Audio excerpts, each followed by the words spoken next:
L'État de Palestine a été proclamé en 1988 par Yasser Arafat.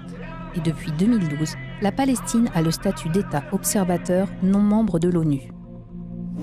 Au 1er septembre 2025, plus de 75% des États membres des Nations Unies reconnaissent l'État de Palestine, soit 148 États sur 193, auxquels s'ajoute le Vatican.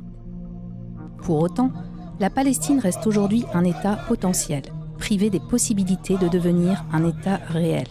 Alors, reconnaître l'État palestinien, à quoi ça sert ? Il faut distinguer l'existence d'un État et sa reconnaissance par les autres. Car dans l'absolu, un pays n'a pas besoin d'être reconnu pour exister. D'autant que tous les États ne se reconnaissent pas entre eux. Chacun choisit. Mais plus il est reconnu, plus un État peut revendiquer ses droits. Un État se caractérise par 4 éléments. Un territoire, une population, un gouvernement, une capitale librement choisie. Or, en ce qui concerne la Palestine, ces 4 éléments principaux sont déconstruits par Israël depuis plus de 75 ans. L'objectif d'Israël depuis sa création est de rendre impossible un État palestinien, affirme Monique Chemillé-Gendreau, spécialiste du droit international. Lorsque l'État d'Israël est créé en 1948, il demande aussitôt son admission à l'ONU. Le Conseil de sécurité la rejette d'abord, avant de l'accepter, après qu'Israël a donné l'assurance de respecter les résolutions des Nations Unies et sa charte. La résolution 181 de l'ONU de 1947 prévoit ainsi un État juif aux côtés d'un État arabe.